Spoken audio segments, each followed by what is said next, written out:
almost got the majority in the room right now, so I think we'll just start to go through and just do a couple of housekeeping issues.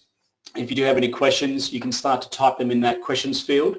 Once I run through all the details, what we're going to start to see is a summary on the budget, obviously at the higher level, how it's going to affect Australian expats and migrants, and then we'll run through some of the considerations for the Australian economy, along with the Australian property market, the share market and the currency market, and then the all-important Q&A, which always everyone enjoys at the end there. So start to put your questions in, and that way you don't forget them, and then towards the end I shall start to cover those off. Okay, no presentation by us would be remit without a disclaimer, and where I'm talking to you right now, I'm the Managing Director of the Dubai office. Atlas Wealth Management, DIFC, has the pleasure of working with Australian expats through from Mumbai through to London and down to Cape Town. And we always have to put up some of these disclaimers just to show you who we are, what we are, and how we're regulated. The information this evening or this afternoon, depending where you're dialing in from, should be used as educational purposes only, or entertainment if that's the way you decide, and should not be construed as personal financial advice, and we highly recommend you speak to a professional if relating to topics that relate to yourself. Please don't take this information as advice relating to yourself.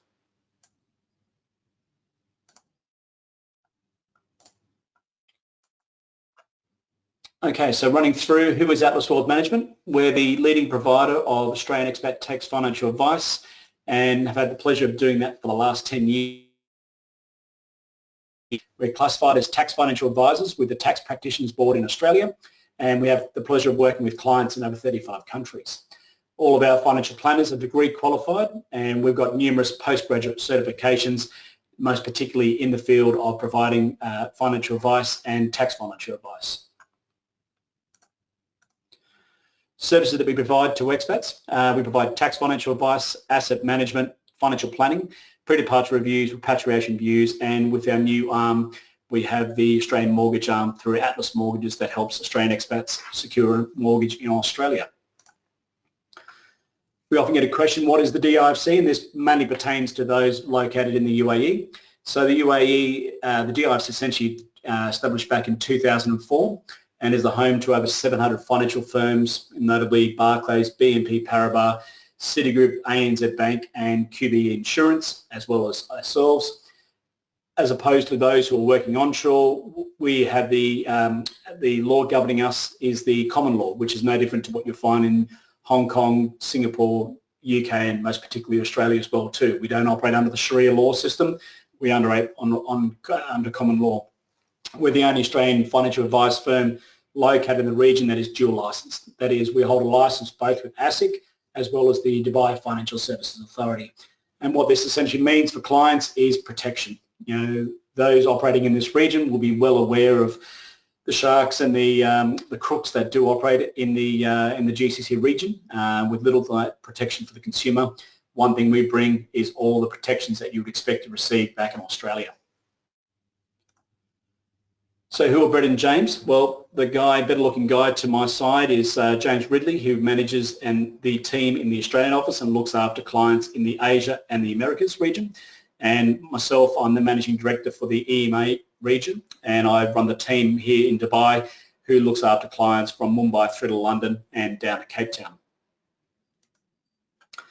On the agenda this evening, we're going to run through a bit of a summary on the budget, along with key takeaways for expats and migrants. And then we're going to run through some more information on the Australian economy, personal income tax, superannuation, Australian property update, Australian dollar update, equity markets update, and then the Q&A at the end. So let's get the show on the road. I know everyone's time is precious, so we're going to try and provide you with as much value as possible today. So essentially on the budget summary, budget deficit for the 2020-2021 is expected to be 161 billion, which is down from 213 billion, which was what was forecast last year. Net debt will increase to $617 billion, or 30% of Australia's GDP this year, and it's going to peak at $980 billion, or 40% of GDP in June 2025. give you an idea, that's probably at the lower end of the scale of most countries in the OECD category. The likes of United States and UK and those sort of folks, they're up in towards the 50s and 60s. So we are at the lower end. We do have a bit more capacity to borrow if need be, but as you'll see in the following chart, it's still pretty high and still pretty sobering at the end of the day. Forecast economic growth of 1.25% for the 2020-21 financial year, rising up to 4.25%. And then, as you can see, it's going to taper down to 2.5 down and 2.25 in the 2023-24 year. And this is essentially a bit of a hangover effect after a lot of the fiscal stimulus that's being pushed out in the market at the moment. We are going to see that start to taper off, and then fingers crossed the economy should start to stand on its own 2 feet. We will certainly start to see a bit of moderating of exuberance. At the moment, there's a lot of cash, there's a lot of liquidity floating through the market, and we are going to start to see that start to taper out in the coming years. So essentially this budget is what we call an expansionary budget. Some would call it an election budget. Both will be right. And priority spending is being spent on aged care, infrastructure, childcare, and building the digital economy. We also see a key focus in terms of getting women into the workforce, and I'll run through that shortly. Tax relief for businesses and low-income earners. From our frame point, we don't see enough being done for small businesses. Medium businesses, yes. The immediate write-downs is a benefit to larger businesses, but the smaller businesses who don't have the capital to be able to buy those assets straight away is what's going to essentially make the take-up of this not as positive as the government hopes it to be. At the end of the day, small businesses, your mum and dad sort of operations don't have the capital to be able to go out and buy some machinery or hardware and expense it straight away when they don't have the dollars in the bank account at the moment. Fiscal consolidation, which is a reduction in spending, won't be a focus until the unemployment rate is at an acceptable level, and that is essentially with a 4 in front of it. So we'll run through some of the unemployment numbers and put a bit of a narrative around that at the moment. Women in the workforce is a particular focus of the government, and the reason being is with borders closed, Australian businesses are not going to be able to rely on migrant workers or 457 visa workers in order to come in and fill the gaps. That's going to help them be able to develop and grow their businesses. At the moment, the male participation rate is around 73% of the workforce, whereas females at 61%.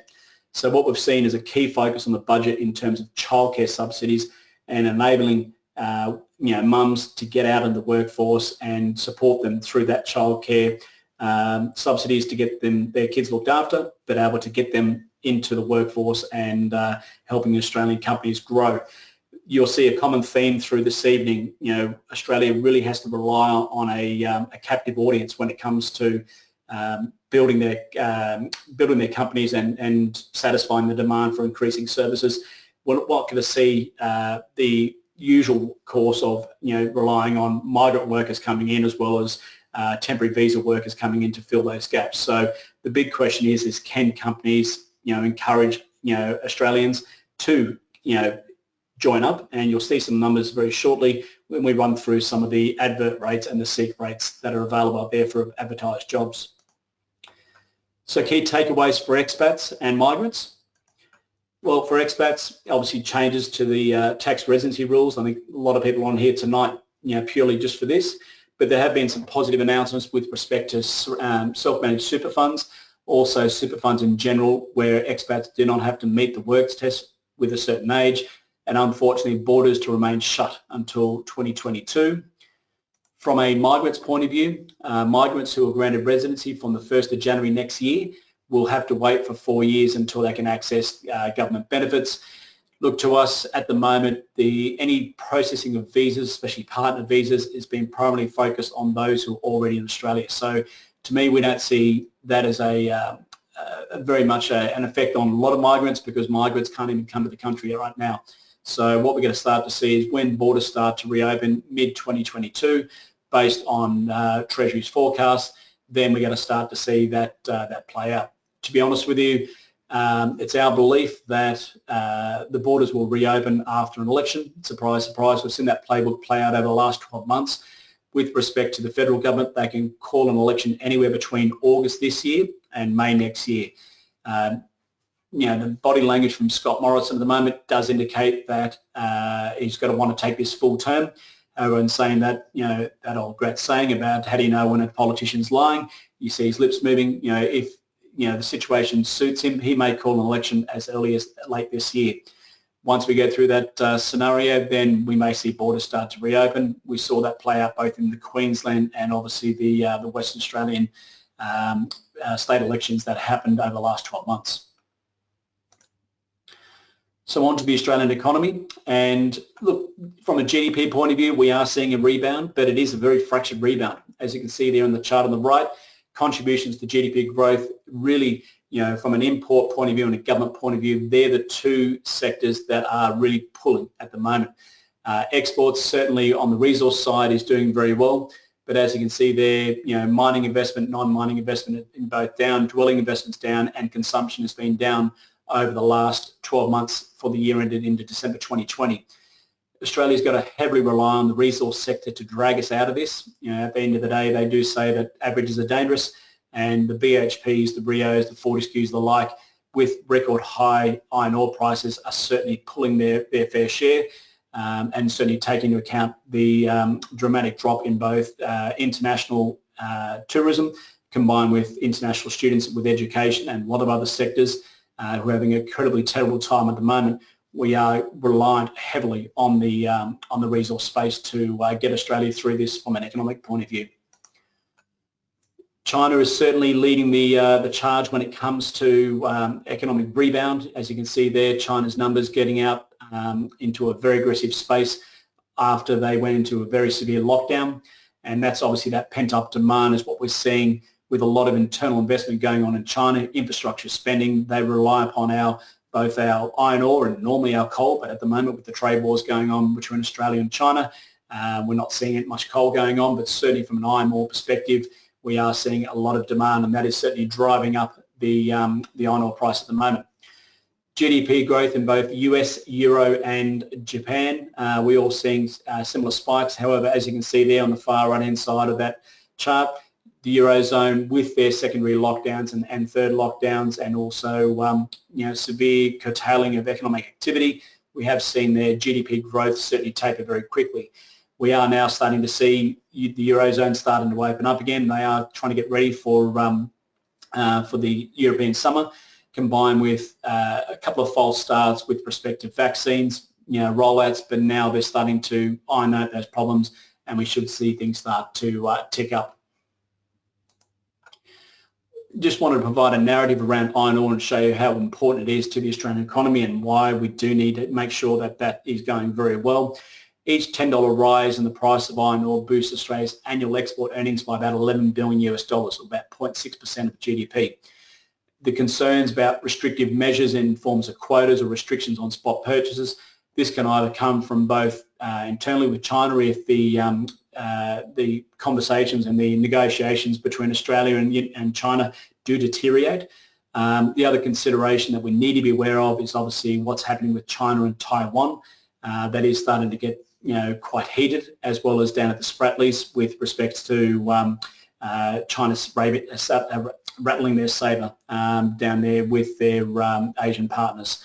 So we're watching that one very closely, because if we do start to see things escalate, we may be compelled by our military partners in terms of United States to either curtail or pull back on exports into China. We don't want to obviously be seen to be providing raw materials to a country that we are taking a very, I wouldn't say a war footing with, but it's certainly a very war posturing anyway, that's for sure. Like it or not, we need China, and as you can see there, if we did lose China as a export destination, when you look at United States and Japan, the Eurozone, South Korea, that's a pretty big boots to fill. So let's fingers crossed we don't see that situation escalate. Hopefully it dies down. It's just more talk than action.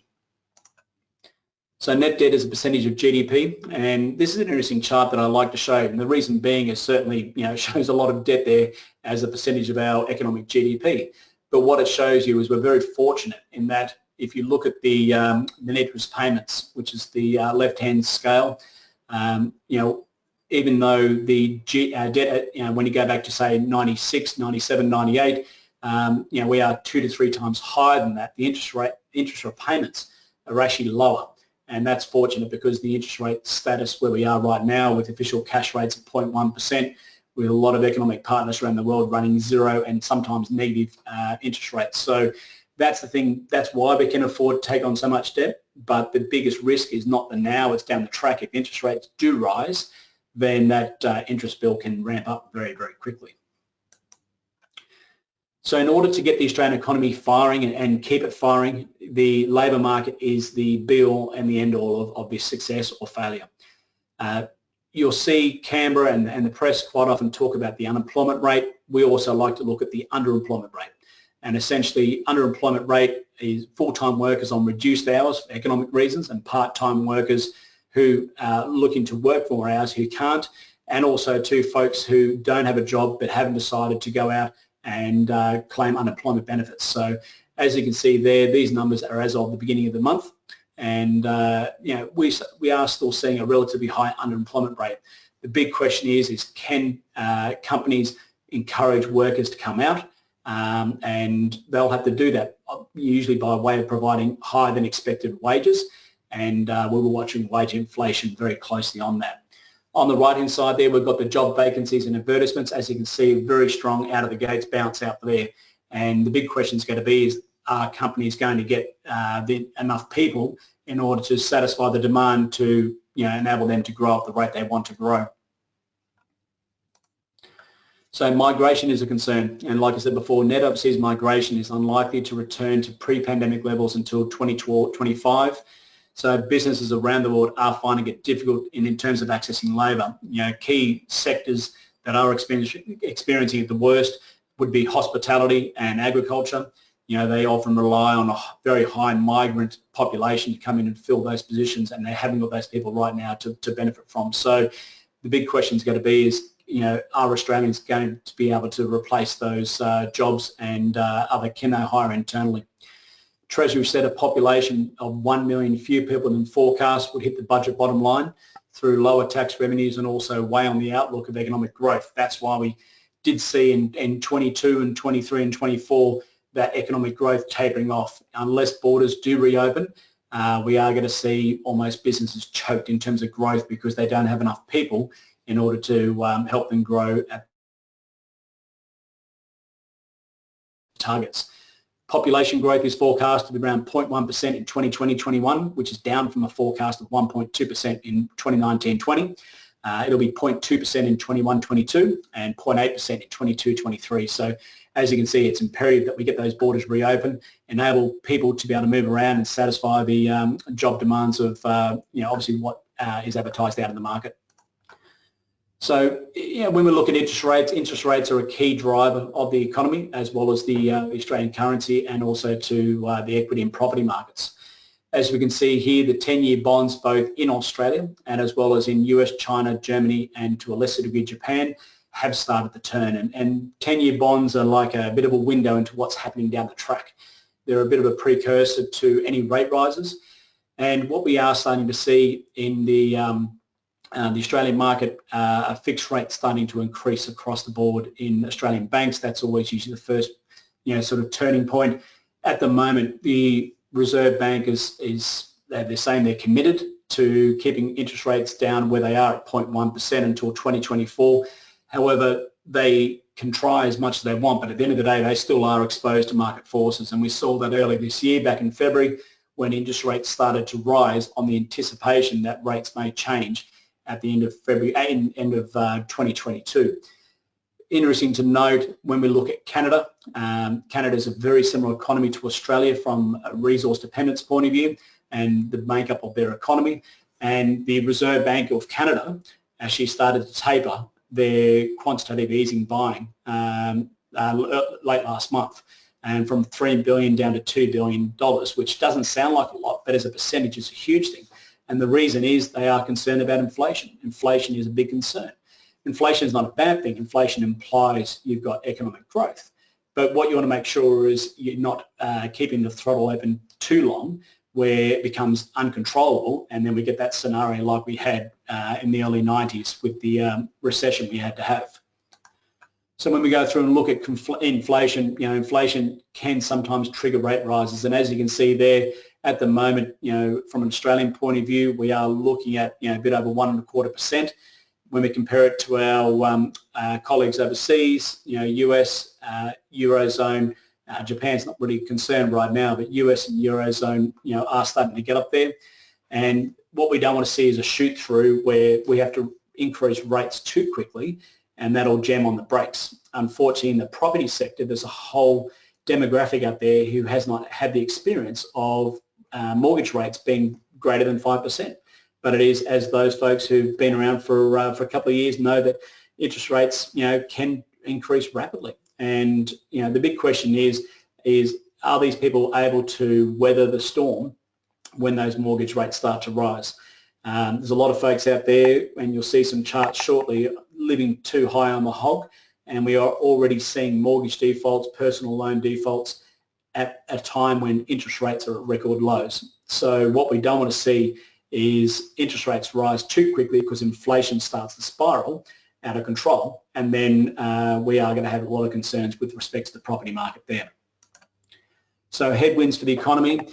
The other concern we're dealing with right now is the credit rating agencies have put us on a credit watch. Now, if they do drop our AAA credit rating down to a AA plus or even AA, then that will mean an increase in funding costs. So essentially, your credit rating, like as a person, denotes what sort of interest rate you pay on your loan. So banks and also the federal government and state governments are exactly the same. The higher the credit rating, the lower the interest rate. As their credit rating falls from a AAA down to a AA plus or AA or AA minus, then the interest rate on the debt that they've borrowed does increase.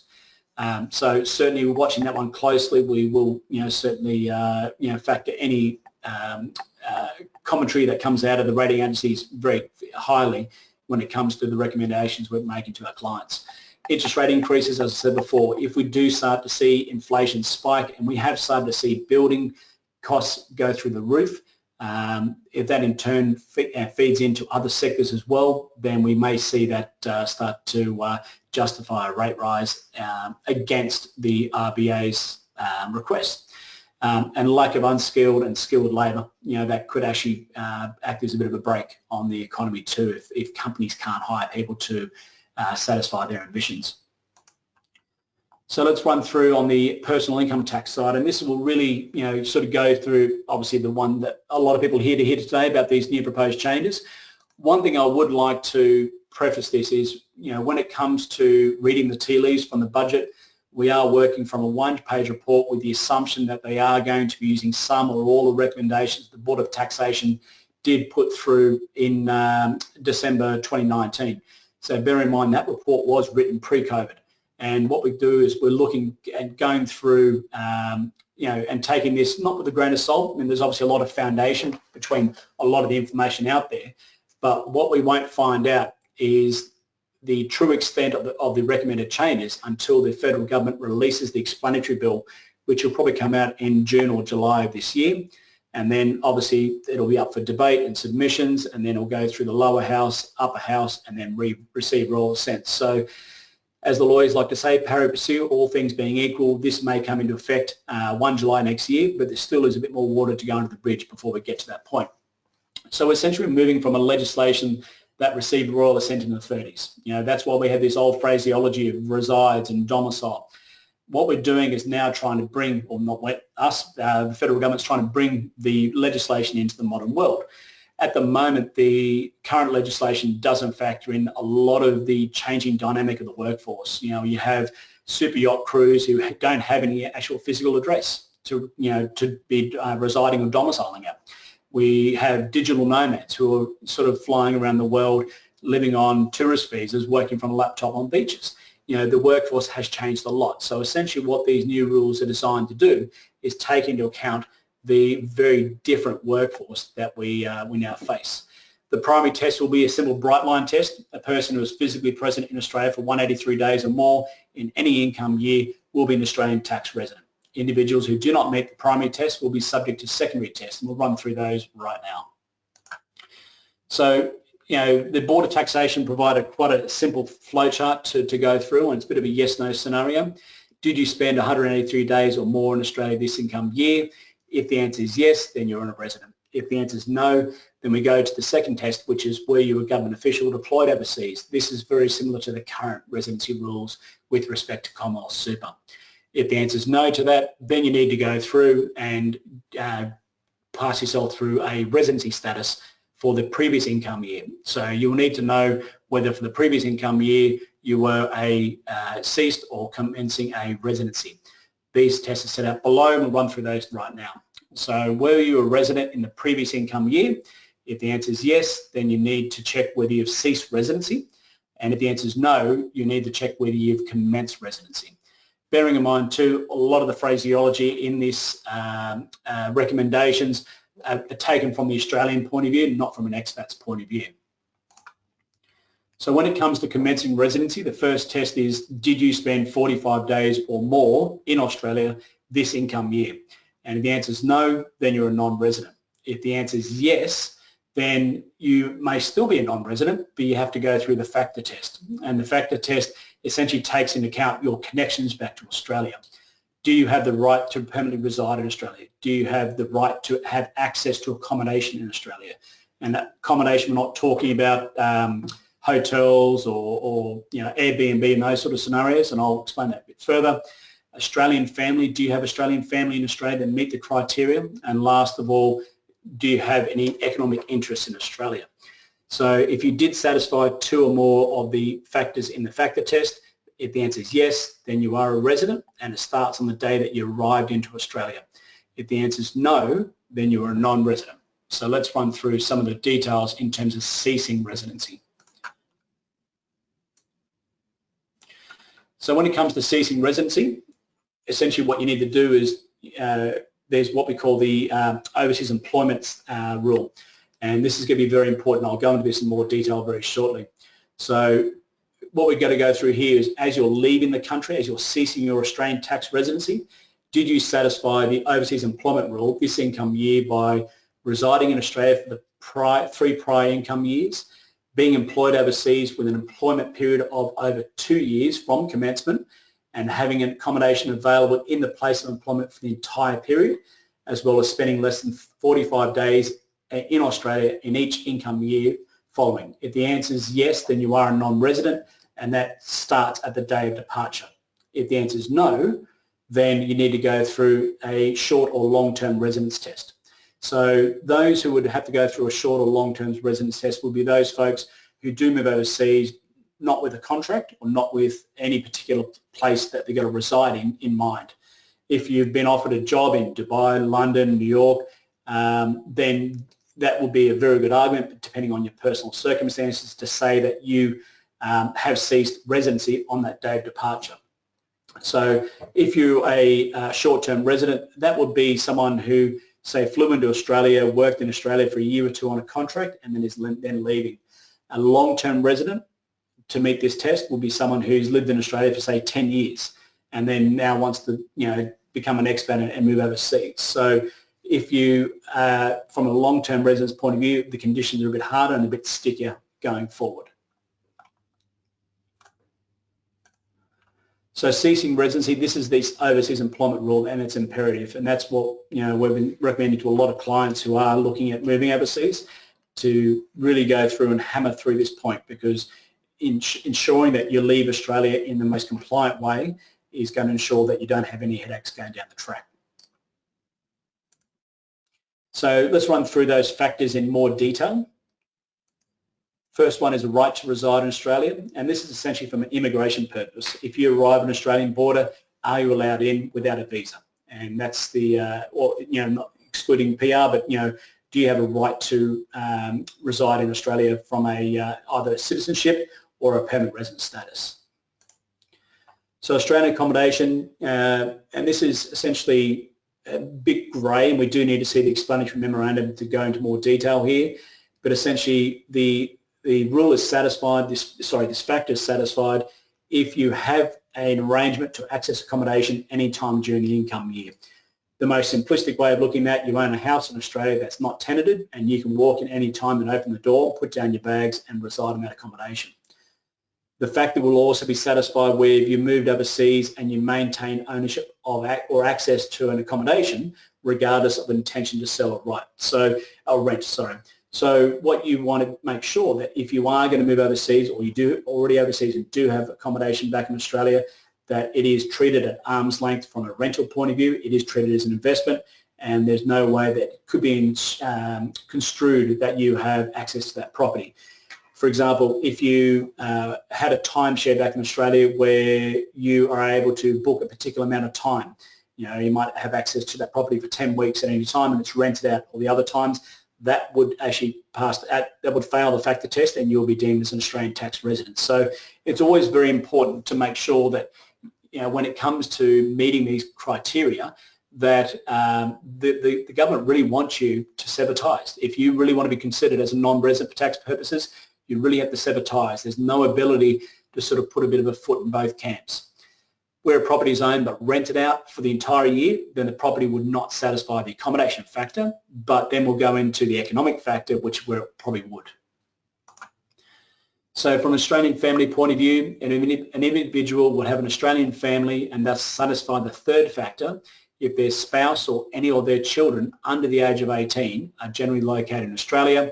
Spouse includes partners in all de facto relationships, regardless of sex, but this is not expected to include estranged relationships and all those sort of things. So don't go out and get divorced just to avoid tax, but that's if you do have an estranged relationship, then this doesn't apply to you. From an economic connections point of view, an individual will have an Australian economic connection where they are employed in Australia. Well, that's a bit obvious. Actively participate in the carrying on of a business in Australia, or directly or indirectly have interest in certain Australian assets. I've tried to summarise it best here to what is most pertinent to most expats. There are quite a few other things, but these are the key points. So Australian assets that may include taxable Australian property, house, apartment, a farm, anything that's physical that is considered a taxable Australian property. A bank account with an Australian bank with significant cash deposits. We've always cautioned clients in the past about this. It's never been, it's more been a behaviour more so than a rule. Now it is becoming a rule. And generally speaking, we always talk about when you're managing your finances as an expat, you need to forget your Australian citizenship and work on the citizenship of the country that you're based in. We're based in Dubai, so when it comes to managing your assets as an expat in the UAE, you need to manage them as an Emirati. So the question you've got to ask yourself, and this is both in the past and going forward, would an Emirati transfer money to an Australian bank account and do nothing with it? The answer is probably no, and that's why they've gone down this route of applying this test. Would you move money to Australia and invest that money either in shares or property? Yes, they would. So we don't think that this is such a bad thing because generally speaking, you shouldn't be holding cash in a foreign country unless you've got intentions for that money anyway. Interest in a family trust, and this is going to be quite a complicated one for those who do have family trusts. There are, at a glance, measures you can take in order to mitigate any circumstances there, but long story short, if you do have an interest in a family trust and you don't need to have that family trust, then you may want to look at reconsidering that structure. And lastly, receipt of Australian social security payments in the preceding income year. And we've seen, certainly the Australian government make a focus on the age pension and other sort of scenarios that they've been cracking down on over the last couple of years. And you can see that this is a step in the same direction as well too. So changes on superannuation, and essentially there's a couple of positive ones here, which is fantastic. First one is for those expats who are getting to the later years in life and who do want to contribute to super. In the past, you had to do 40 hours work over a 30-day period. It was a bit of a nonsense test. We've never seen a client asked to substantiate that, not that our clients didn't substantiate it, but at the end of the day, you could have done almost anything. You could have gone next door to a neighbour and painted their fence and issued them a bill and they paid you.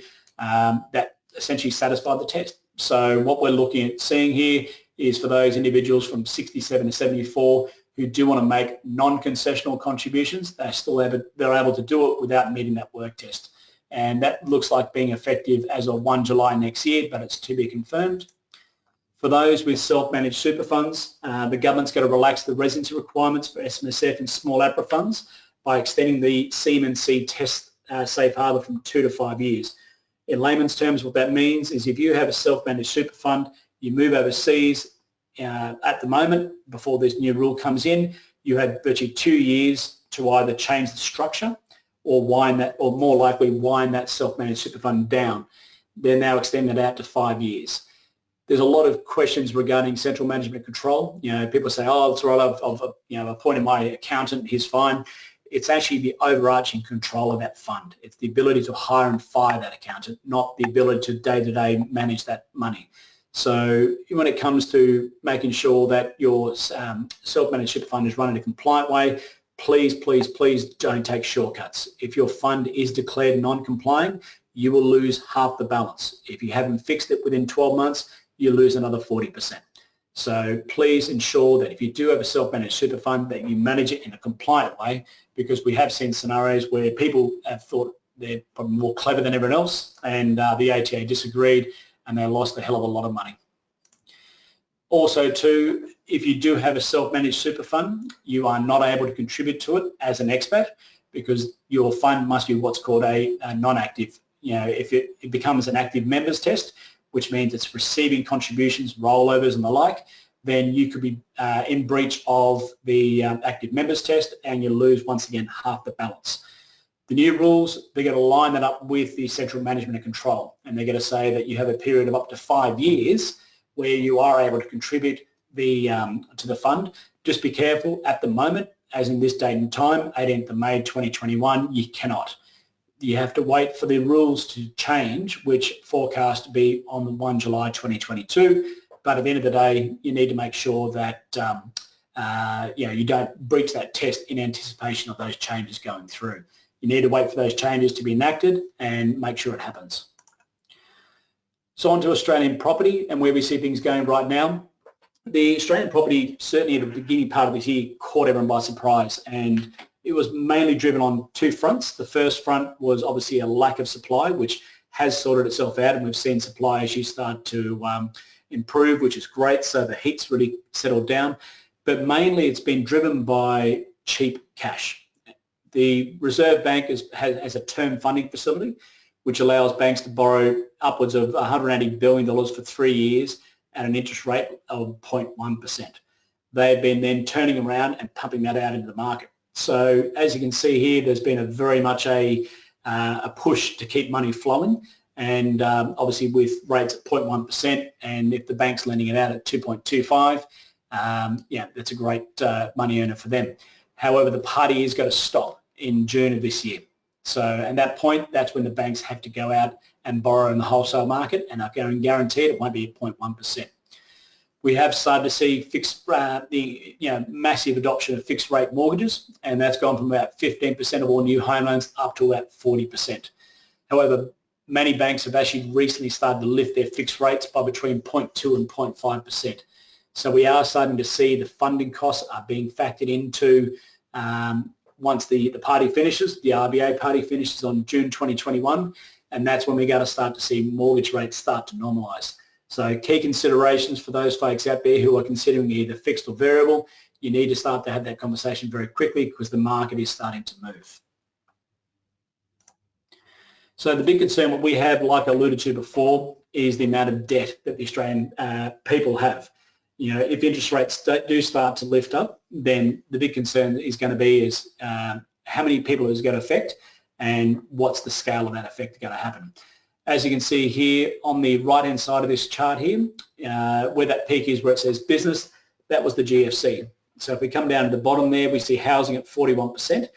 That is the peak of defaults in the Australian market during the GFC. If we move across to the side, we can see there that even pre-pandemic, defaults on Australian mortgages were higher than during the GFC. And that has increased as we've seen going through into the pandemic. These figures are up until September 2020. And the reason for that is, in order for an asset or a mortgage to be deemed as non-performing, you have to have 90 days of non-payment. So if you work through from September, 90 days is, coming out to beginning of this year, and then obviously there's that reporting period that banks have to comply with APRA. So what's concerning is we have seen a spike of defaults even pre-pandemic, but certainly during pandemic when a lot of loans were deferred. So the big question is going to be is what's going to happen from a reporting point of view from September 2020, say through to March 2021. And that's what we're looking at very closely. The other concern is obviously the spike in the personal loan defaults as well too. As you can see there, quite a dramatic jump up as well too. So we're watching this one closely. It is concerning that defaults are at record levels, even with record low interest rates. There's certainly a lot of people out there who are buying property, but there's a lot of people out there who are living, very, very close to the wind. And if we do see rates rise, that is going to cause a lot of concerns for the property market. The big one for us right now is we are seeing a very fractured property market. The likes of Northern New South Wales and Queensland have been performing incredibly well. Sydney and Melbourne, especially Melbourne, not so much. And from our point of view, we are seeing that shift, whether it's a long-term shift with tree change and sea change, where people work from home, that can't continue forever. There's only so many people who do want to move out from Melbourne to Northern New South Wales or the Gold Coast or Brisbane for that matter. And then we're going to start to see that taper back down again. In terms of where the demand is for property, we are starting to see a lot of companies or builders, I should say, who are going bust, believe it or not, in this market. And the reason being is previously they had agreed to fixed price mortgages, fixed price building contracts, and we have heard reports of building costs rising 20 to 40% over the last 6 months. So from our point of view, we do have a lot of concerns about the sustainability of the property market when you do have costs rising so quickly, and also too when you do have scenarios of interest rates potentially rising in the next 6 to 12 months. So headwinds that remain for the property sector. You look, borders remaining closed to migrants, that is a big concern. For the Australian property market to be healthy, you need 4 key participants. You need first home buyers, you need principal place of residence or main residence owners, you need investors, and then last of all, we need migrants. We actually, in this period, we're going to see migration at negative 96,000 people for this year. On average, it's around about 220 to 250 in the positive sense. So it's a lot of people who aren't in the market right now to buy. On the other side, with first home buyers, they're probably the hardest hit when it comes to the pandemic. The biggest concern we have is the government is trying to roll out a number of schemes to encourage first home buyers to save inside super and then pull it out tax-free. It is incredibly complicated and the take-up for that has been incredibly low. So at the end of the day, the government can put all their savings plans in place, but what they can't control is the entry point for first home buyers, and that's causing a lot of concerns. Little to no wage growth. Wage growth, it's imperative for wages to go up in line with property in order to be able to have a functioning market. The only reason why we've seen a reversal of that at the moment is because interest rates have been going down. Wage growth has to go up in order for people to be able to service their loans, very simply. If they can't service their loans, like we saw on the chart on the previous page, we are going to start to see mortgage defaults increase. As we covered before, rapidly rising building costs is a major concern out there. We are starting to see a lot of these things passed on. And then last of all, Victoria's announcement, I'll put it in inverted commas, over the weekend with respect to the increase in taxes. And it's just caught everyone by surprise and people are incredibly shocked. Stamp duty and 19% increase in stamp duty and this windfall tax on property developers where they get taxed at 50% if they were to buy a block of land and rezone it and they make a windfall. So the big question is going to be is how that, that belt is going to continue, especially in Melbourne, in terms of that middle belt that developers tend to focus on.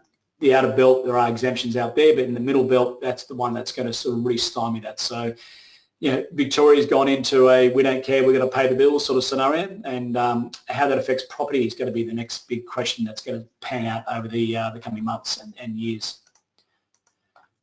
This is the wage growth we've been talking about before. It is too low. wages really haven't risen, for the better part of the last 10 years. And our concern is with those rapidly rising living costs, bread, butter, all those staple things, everything's going up, combined with people taking on a lot more debt. Are they in a better position? Are they in a position to be able to ride out any sort of even minor increases in interest rates? At the moment, it would appear no. The only thing that's saving them is the fact that interest rates at official levels at 0.1%, not because of their ability to manage their own budget, but just because they've been lucky that interest rates have fallen through that period. So onto the Australian dollar, and this is obviously a one that a lot of folks like to have a debate about, especially expats, because we're so reliant on, sometimes a falling dollar or a rising dollar, depending which way you're going. But, we have started to see the Australian dollar starting to cool, and there's a lot of factors behind this. Certainly softening trade talks with China. Iron ore prices came back last week.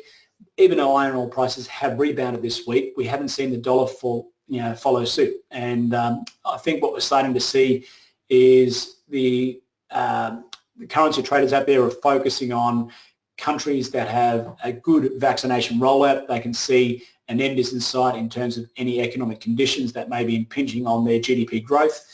Certainly from an Australian dollar point of view, no one, and I'm sure everyone agrees that the Australian government hasn't done an exactly great job in their vaccination rollout. From our point of view, we do see the Australian dollar starting to fall back, and certainly if we do see tensions build with China, it would fall back a lot quicker than a very much an organic market. So our biggest concerns with respect to the Australian dollar, we're all in on China. China, sneezes, we get the cold. Them withdrawing from trade talks isn't a good sign. The Australian dollar is essentially a commodity currency. And what that means is if commodity prices are going up, the Australian dollar goes up. If commodity prices go down, then the Australian dollar goes down. Key concern on the Australian dollar is the fact that we're not actually that strong. It's just the US dollar is so weak. And to give you an idea, there's 35% more US dollars in the market than there was pre-March last year. So as you can see, supply and demand, there's a lot more supply in the market for US dollars. Therefore, that's kept their price low. As we start to see that starting to taper off, or the market takes a risk-off approach in that Australian dollars is a risky currency when you compare it to the US dollar. If we do see any concerns with respect to China or further problems with, say, India with respect to COVID, the market may take a risk-off approach and go back to the mother currency, which is the US dollar. So the Australian dollar potentially could be little or quite volatile over the coming months, or depending on what actually plays out. So as we can see here, the Australian dollar is weakening against all the majors, against the yen, the US dollar and the euro. We've been very fortunate to be where we are in terms of the last 12 months, in terms of it helping us with our imports. But if that dollar starts to fall, import prices will go up. And, obviously that generally means commodity prices will come down as well too. So traders are backing currencies of countries that are leading the vaccine race, and the market is attuned to any signs of stumbles or increased incidences. So like we saw out of Europe, when they sort of had their second and third lockdowns, we saw the euro come back quite a bit. To us, we think Europe has now got a better handle. They've resolved their supply chain issues with respect to the vaccine rollout. So going forward, we expect to see the euro start to strengthen in the coming months as the market gets more confident that they're coming out onto the good side. With respect to the equity markets, both Australia and the international markets, the good news is, and I say this is good news, we are seeing a rotation away from the technology-heavy growth stocks, and we're going back to more cyclical value stocks. So we're virtually going back to old school P&Ls, PE ratios, earnings per share, and not stretched valuations like we've seen in the last 12 months. Technology stocks are regarded as long duration, and what that means is they're expected to grow their earnings over a long period of time. So when we do start to see an increase in bond yields, that does actually make them expensive because of that time duration that you have to wait for their balance sheet to catch up to their visions or their plans. So what we're seeing right now is we're starting to see a rotation back into quality companies, companies that have been listed for the last 20, 30, 40, 50, 70 years. There was a lot of sectors and companies that were dumped in favour of COVID positive type scenarios. There were pharmaceutical companies out there that had nothing to do with COVID. They were maybe working on cancer or M&D, or doesn't matter what it was. The baby was thrown out with the bathwater, but we're now starting to see the investors coming back to those companies that have pedigree. They have a balance sheet, they have profits, and it's good to see that starting to, a bit of normalisation is happening, because we want to see that. We don't want to see a market that is ready to pop its head off when it comes to smoke and mirrors. We want to get back to a more normalised market, and certainly with the amount of economic stimulus going on, everything is supported there. But when you look at companies like Tesla and the prices that they've achieved, it's very hard to say that a company that's been around for 8 years that produces 500,000 cars a year is 1.5 times more valuable than Toyota, which is the largest car manufacturer in the world. So, there is a bit of common sense coming back to it, which is fantastic. So the next phase of value outperformance is likely to have a greater leadership in the non-US markets. So, obviously there's been a lot of hype with respect to both the NASDAQ, especially the NASDAQ and the S&P 500. To us, Europe, Asia, a lot of other markets are going to start to get a lot more focused now, and they haven't experienced that yield curve steepening, which means they're not as expensive for investors. So on the US side, look, from an economic point of view, they've got $1.8 trillion that are coming through on checks, and that's going to be a big shot in the arm. We have seen even today, a lot of the US consumer staple companies reporting results 32% above expectations, just because Mr. and Mrs. Smith in Idaho have more money in their pocket and they're willing to spend it. The economy is reopening more completely now, which is great. They're doing a great job on the vaccination side, so much so that we're seeing a demand for air travel is picking up. And when you look at scheduled numbers more than 90 days in the future, they are looking a lot better, and probably the best they've looked since the pandemic started. On the Eurozone, look, their rollout was a concern, but we're now starting to see they've got a handle on that. Infection rates, even though they were rising, new lockdowns were imposed, but they're looking at that Q3 rally, which kicks off on 1 July when summer holidays start. A lot of folks in Europe are talking about August being the halcyon month for the Eurozone, and we'll be watching that one closely as well too. And last of all, just on the banks, and the Australian banks comprise of a lot of people's portfolios, and generate probably the most questions when it comes to suitability of Australian stocks. The big concern for us right now is the banks haven't actually been killing it for the last 5 years, and I'll show you why in a second. But as you can see there, bank profits, they've been stagnant for the last 5 years. They haven't actually gone up, and obviously with what happened last year, they've gone down. But as you can see there on the right-hand side, and this does dovetail back into my conversation regarding the Australian property market, have a look at the provisioning that the banks are doing for bad and doubtful debts. What they're doing is they're putting money aside for defaults. And even though ANZ, Westpac and NAB reported their results last week, and they were talking a good talk, all three bank CEOs all agreed that they're not removing or drastically reducing their provisioning for bad and doubtful debts. They do see that there could be more storms on the horizon, and we're not out of the woods just yet.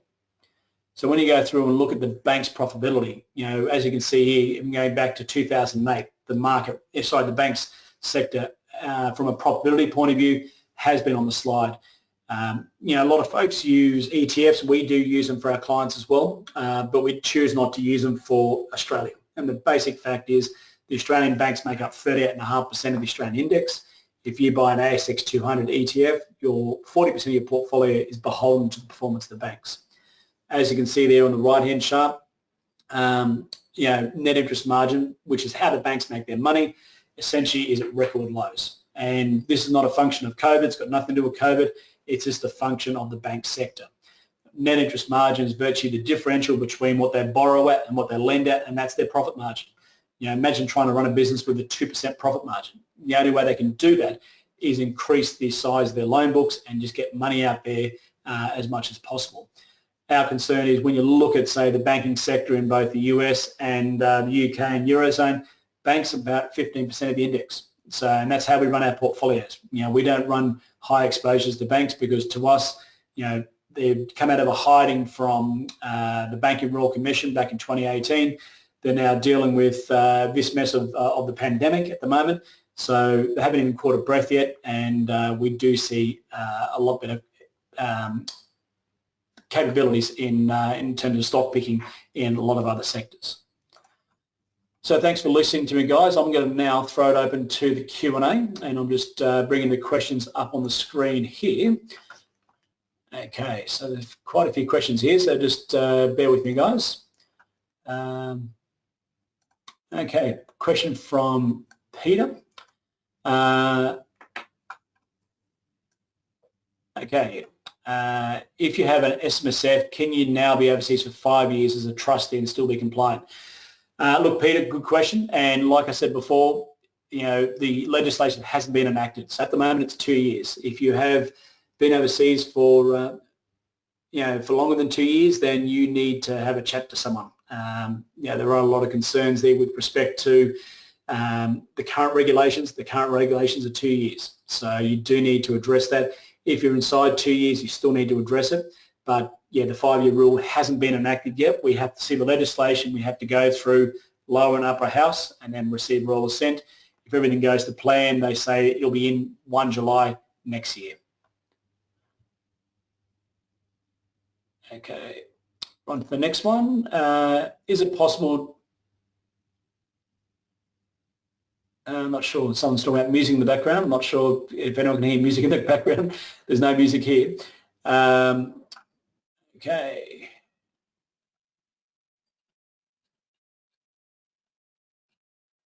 Okay, someone said, Aaron here.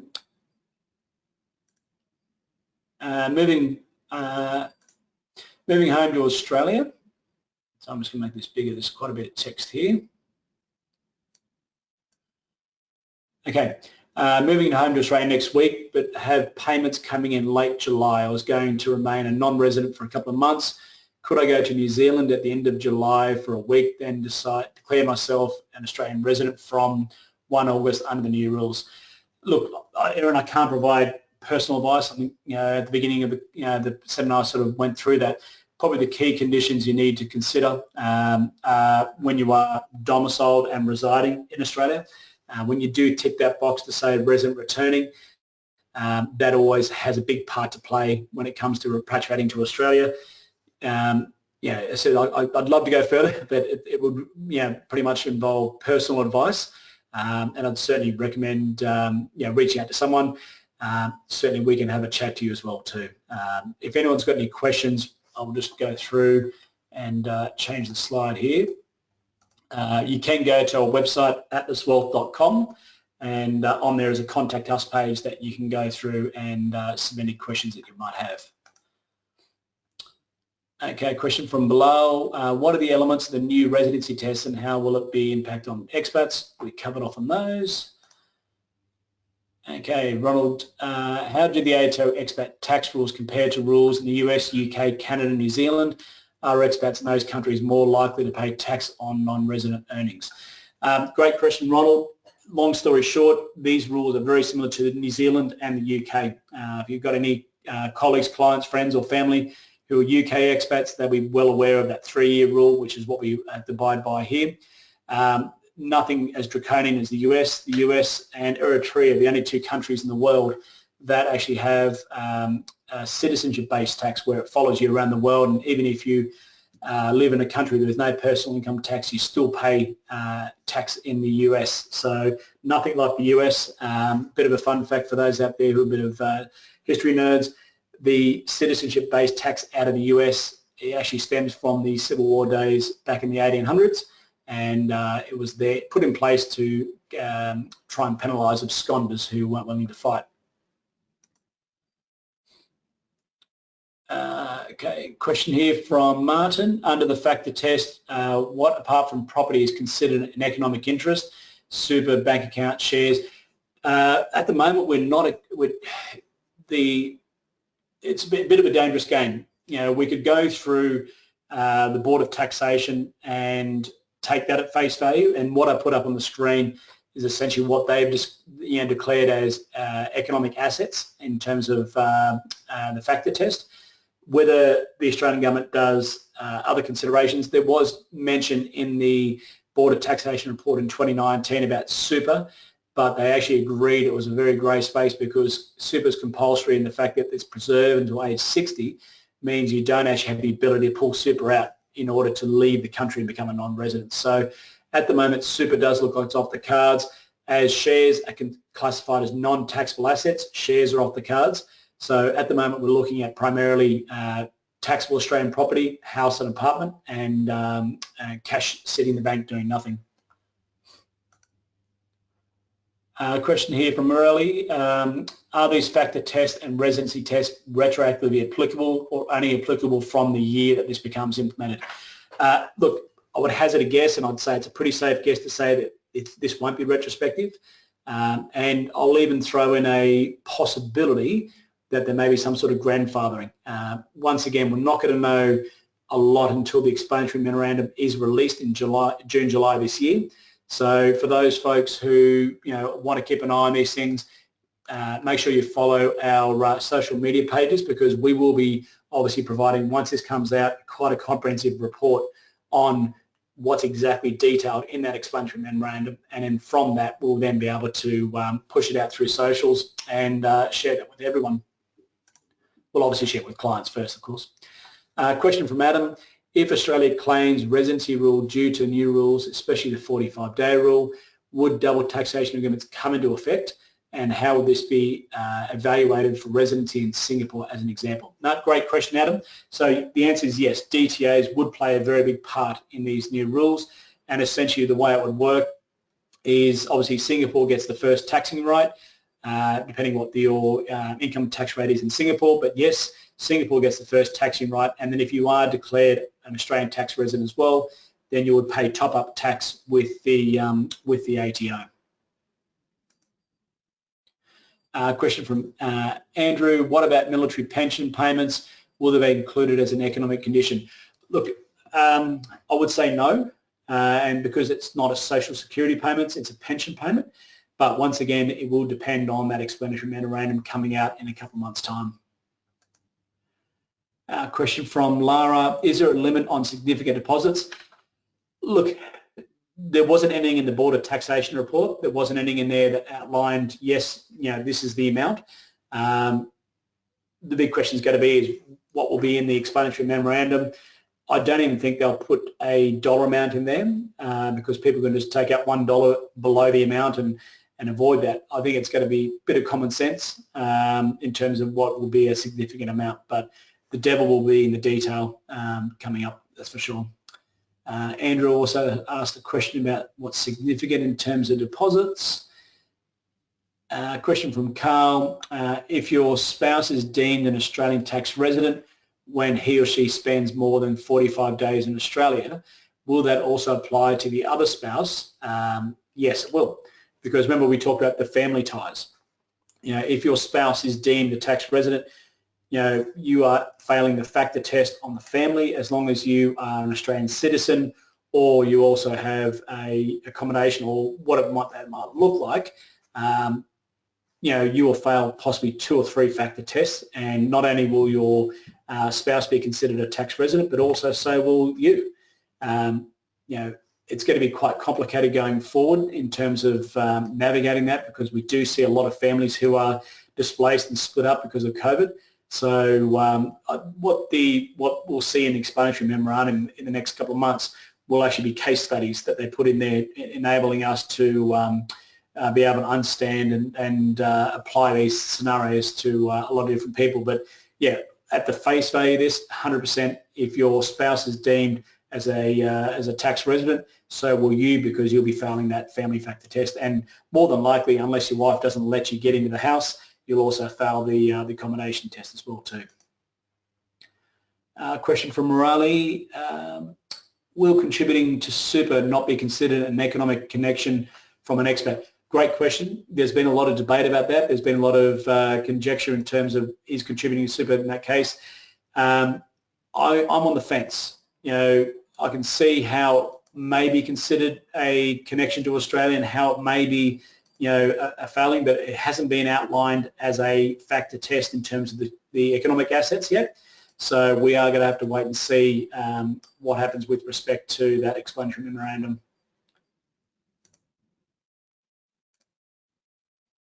Okay, running through Antonius.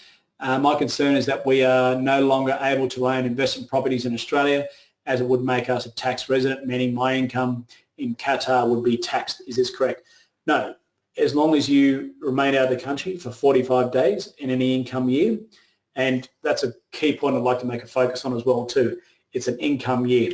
So let's say, for example, in that income year, you return to Australia 2 weeks before the end of the 30th of June, then you've only used up 14 days of the 45. You can also straddle that tax year as well. So you can arrive at the end of the tax year and depart at the beginning of the tax year. If you want, you can be in Australia for 90 days. If you really want to push the envelope, straddling 45 days either side of the tax year. The other consideration, key point, is that when it comes to that 45-day rule, one thing that the Board of Taxation did recommend, and I hope this is in the explanatory memorandum, is that you can apply to the Commissioner to ignore certain days for certain reasons. So bearing in mind that the Board of Taxation wrote this report pre-COVID, and some of the things they put in there as examples were you returning home because you had a sick family member, you returning home because of emergency. They actually said that you should be able to apply and you had those days removed. With respect to quarantine, obviously 2 weeks, more than likely that would fall under the same situation. And if you are returning to a sick family member, you may be able to totally ignore all that period as well too. So once again, the devil is going to be in the detail. But to answer your question, Antonius, just because you own investment property in Australia doesn't mean you're a tax resident. It depends on your actions in terms of 45 days as well. Question from Martin. So just to be completely clear, if an expat who is currently considered a tax non-resident spends less than 45 days in Australia in a tax year, the factor test doesn't apply.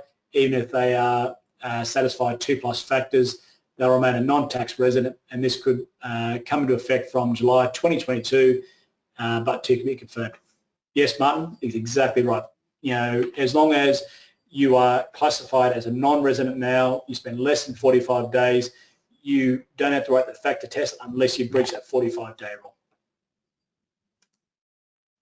Question from Matthew. Regarding the proposed changes to the personal income test, is it anticipated that there will be rules will apply from 1 July 2021 or from 1 July 2022? Yeah, great question. And as I said, there's a lot of water to go under the bridge from a legislative point of view. They have to release the explanatory memorandum. They have to, get feedback on that, both internally and externally from the public as well. Then once they're happy with the bill, they'll put it through the lower house. If the lower house votes it through, then it'll pass it to the upper house. So a bit more time to go. Everything going to plan. Yes, they are talking about 1 July next year, but like we saw with the main residence exemption, if we do see something too punitive, we're all able to use our voices and try and get those things slowed down, which we did with the main residence exemption from the lobbying that we, as well as other colleagues, were able to do. Okay, another question from Rodney. Is superannuation considered an economic interest? At the moment, Rodney, no. The Board of Taxation did discuss it, but because of the preservation rules, they were inclined not to consider it, only because you're unable to pull that money out. But once again, that could change. The Board of Taxation report is a recommendation to Canberra. They don't have to take it in its completeness, or they can make changes, or they can take parts of it. So we'll know more. But at the moment, I wouldn't imagine so, because of the basic fact that you don't have the ability to take your super outside of Australia due to the preservation rules. Question from Peter. Will it be in overseas for 2 years in July 2022? Will it move to 5 years, or will it need to move back before then? Yeah, I think that's on the SMSF side, Peter. So at the end of the day, you've been overseas for 2 years in July, so it's going to be very close. It's going to be very, very close. So what you're going to want to do is certainly reach out to us. We're more than happy to talk you through the process, but in that lead up to your 2 years expiring, you want to make sure that the legislation is definitely going through in order to give you another 3 years on that SMSF. Okay, next question from Riley. Will having, I think it's, cash in an offset account be considered an economic connection, especially when the mortgage on the property is almost 5 times the cash in the offset account? Okay, yeah, look, it's a good question. I would, at a guess, say no. Once again, more detail will come out and examples and case studies will come out with that explanatory memorandum. But long story short, I would have to say I can't see that being the case because there's an offset to that action of putting cash in. You know, if you transfer money to Australia to buy shares, there's an offset. There's an action to that. If you transfer money to Australia to buy a property, there's an offset to that. You know, if you're transferring money to Australia to put into an offset account, that is an offset of an offset. So as long as there's an offset, it's what they're worried about is putting money in Australia and just letting it and sitting it and parking there. But once again, to be confirmed once the explanatory bill is released. Question from Robin. We're repatriating to Australia. The plan is for me to repatriate in August and my husband to work until December and then repatriate. Will this impact us on the tax purposes? Look, I can't provide personal advice, Robin, but what I can say is if you're doing it this year, then this is all going to be taking place in the next 1 to 2 years. So at the moment, the current rules still apply to you. Question from Dave Singleton. Dave, you did a fabulous job at translating the budget into clear, complete English. Thank you. My pleasure, mate. Thanks for the vote of confidence. Question from Dean. Excellent content. Thanks very much. My pleasure, mate. Regarding tax residency from Lara, how would this be affected by companies without reciprocal tax agreements? Sorry, I think you meant countries, not companies, without reciprocal tax agreements.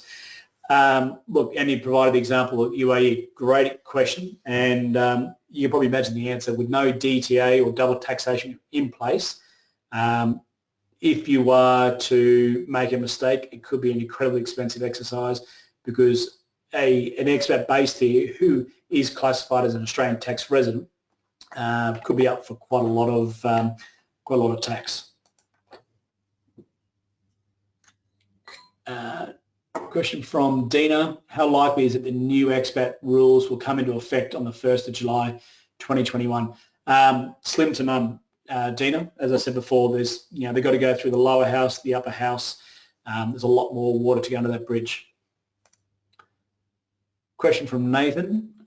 What constitutes a significant dollar value in an Australian bank? Is there a provision to maintain an emergency fund in an Australian bank account? Great question, Nathan. Thanks very much for asking that. Long story short, we don't know. We don't know. I mean, there has to be some sort of realistic expectation that people are going to have some balance in an Australian bank account in order to make it, viable. But we will know more in the coming months once that explanatory bill comes out. Question from Martin. As an expat who's been overseas for 5+ years, considered a non-tax resident. Okay, yep, we covered that one before, that one. Question from Sasha. I'm divorced with children living in Australia with only one child under the age of 18. Children are in their mother's care full-time.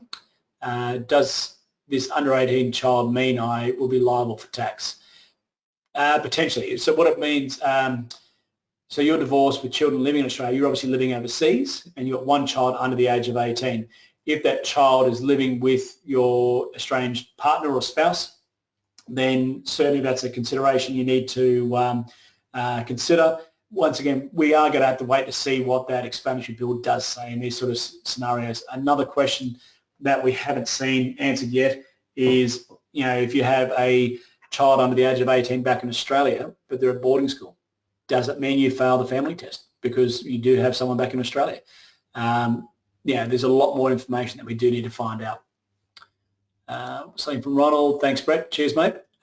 Just wanted to say thank you from Elizabeth. Thank you, Elizabeth. Question from Lena. You mentioned to act as an Emirati when you were here. What if you're sending money home and it's sitting in your Aussie account as you have intentions to move? It doesn't matter, and you're right, definitely say that, and what you're saying here isn't necessarily an issue. The question is how long or when are you moving back to Australia? If you're going to move back in the next 3 to 6 months, then it's understandable, to obviously try and negate currency effects and all other bits and pieces. You may not, transfer on the last day. You might do a dollar cost average approach as you move back to Australia. The biggest question you are going to have to consider is what's the time frame of that move. If it's 12 to 18 months, then you're probably pushing the friendship.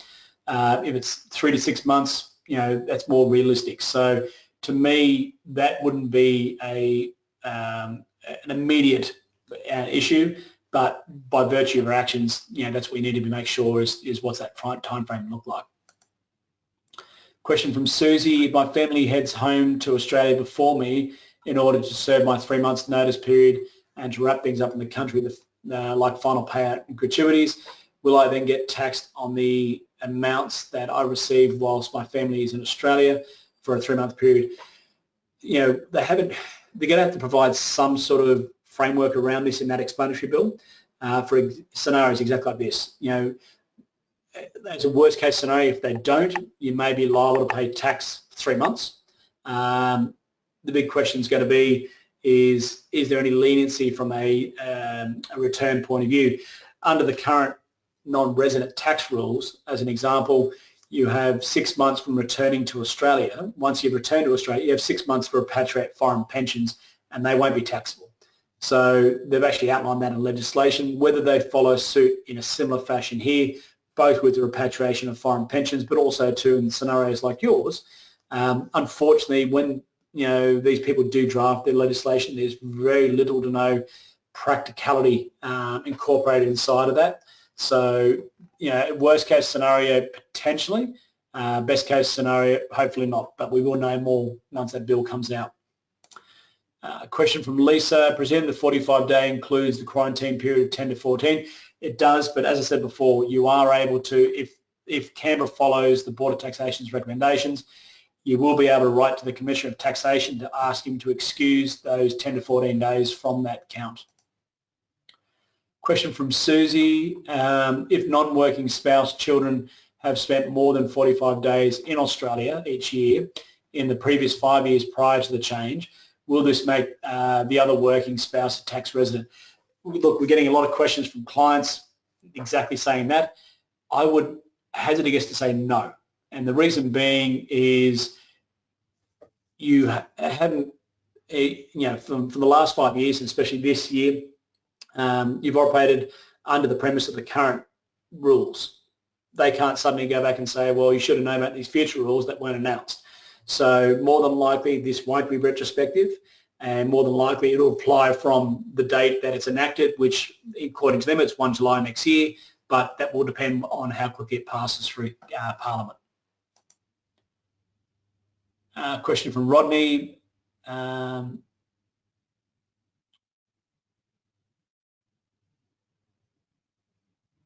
Okay, so I disagree that shares will be off the table because if you are declared a resident, you'll be taxed as a resident, which puts shares back on in the fold. When you look at economic factors, they don't include non-taxable assets. So certainly, if you do breach taxable Australian property, if you do breach accommodation, if you do breach the immigration component, all you need to breach is 2.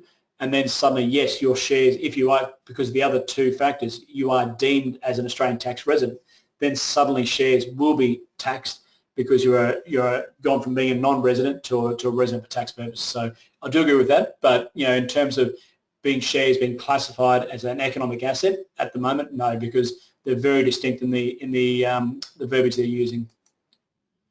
Question from Jared here: was it 45 days per financial year? Yes, that's correct. Income year, 1 July to 30 June.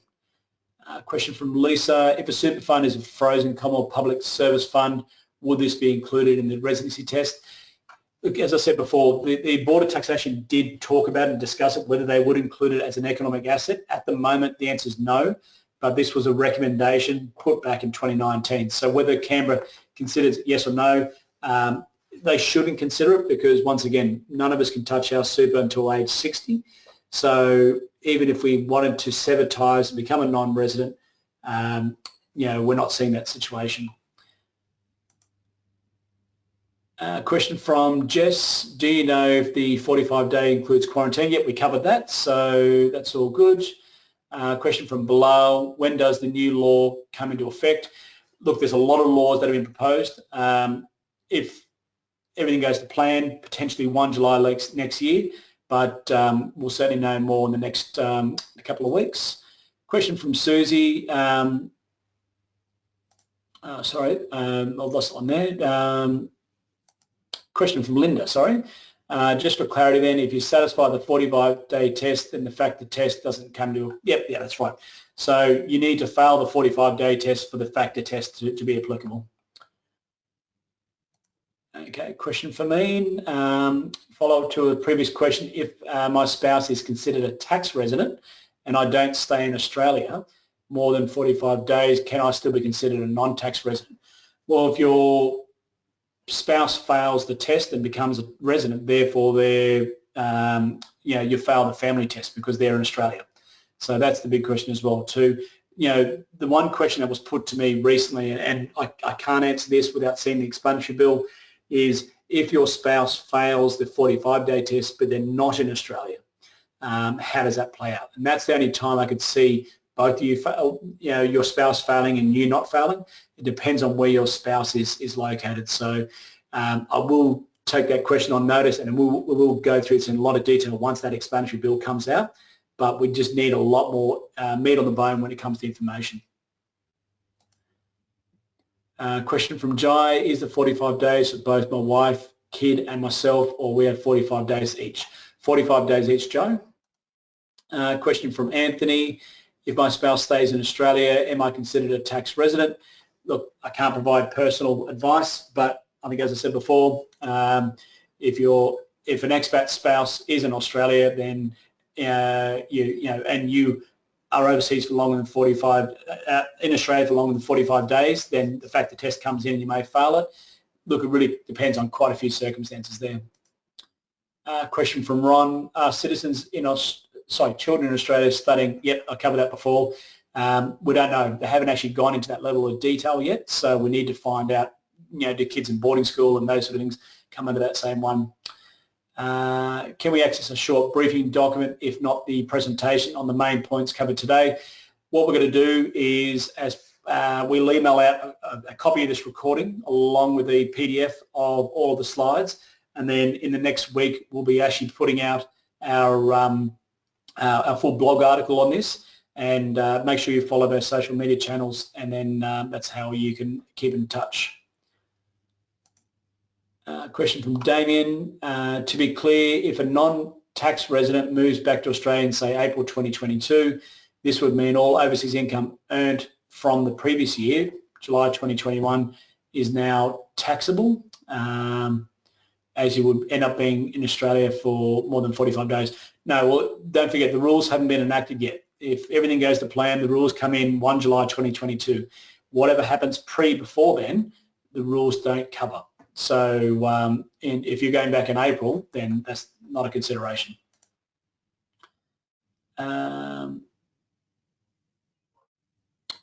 Dean Collins enjoying that offset question. I thought you'd like that one, Dean. Melissa Boswell, I'm returning to Australia early in June, although we'll be in Australia for the next financial year for a total of 50 days. My husband is the one working the OAE. Look, yeah, this doesn't, if this comes in, and I think it's a pretty good chance it will, and it'll be very similar to what has been announced and what we've talked about tonight. If it does come in, it will be effective from 1 July next year. So you should be okay there, Melissa. Question from Martin, echo Dave's comments, brilliant presentation again. Thanks, mate, appreciate it. Question from Reese, great content, mate. Prior to July 1, 2022, what's the current amount of days we can be in and visiting Australia?